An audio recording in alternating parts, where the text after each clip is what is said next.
बहुत कमाल का डांस कर रही है। अगर कसम से तेरी बेटी आइटम सॉन्ग पर डांस करेगी तो बवाल मचा देगी। अरे तमीज से बात करो, ये मेरी बेटी है।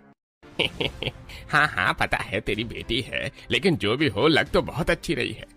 सभी लोगों को प्रीति का डांस बहुत पसंद आता है और प्रीति डांस कंपटीशन में फर्स्ट आती है। वो प्रीति को देखकर मनमोहित हो जाते हैं। प्रीति को स्टेज पर बुलाया जाता है। बधाई हो प्रीति, जैसा डांस तुमने किया है मैंने अपनी जिंदगी में पहले कभी ऐसा डांस नहीं देखा। डांस करते हुए तुम्हें देखकर तो मेरी नजरें तुमसे हट ही नहीं रही थी।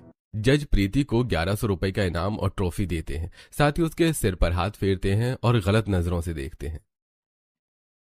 अरे वाह, इस नचनिया ने तो 1100 रुपए की कमाई कर दी।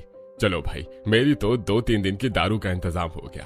पहली बार इस नाचने के कारण मेरे हाथ में 2 पैसे आए हैं।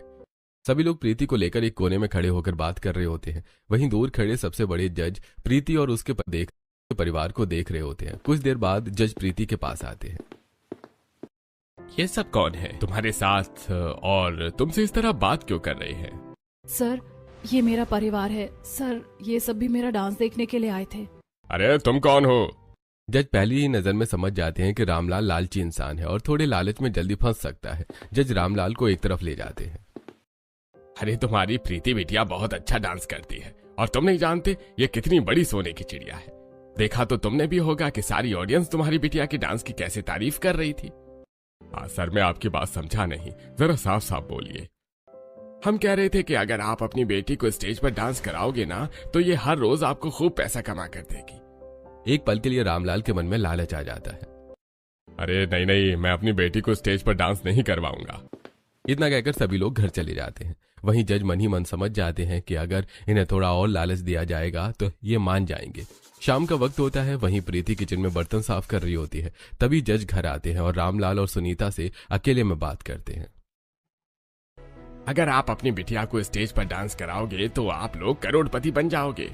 सच में सर, लेकिन कैसे? आप बस हमें बता दीजिए कि हमें क्या करना है सर। जैसा आप कहेंगे हम बिल्कुल वैसा ही करने के लिए तैयार हैं।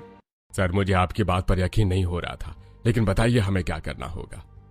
बस आपको अपनी बेटी को हमारे यहाँ स्टेज पर डांस कराना होगा और फिर देखिए कितनी कमाई होती है। आपकी बेटी तो सोने की चिड़िया है, बस आप देखते रहिए अब आपके दिन कैसे बदलते हैं। प्रीति किचन में खड़ी ये सब सुन रही होती है। रोते हुए प्रीति बाहर आती है और अपने माता पिता के पैरों में गिर जाती है। माँ पिताजी ऐसा मत कीजिए। आखिर मैंने आप लोगों का क्या बिगाड़ा है जो आप मुझे इस तरह किसी के हाथों में सौंप रहे हैं? काश आज मेरी माँ जिंदा होती तो वो कभी भी ऐसा होने नहीं देती। पीछे हट, अपने गंदे हाथ मुझे मत लगा। अब ये रोना धोना बंद कर। तू तो हमारे लिए सोने के अंडे देने वाली मुर्गी बन गई।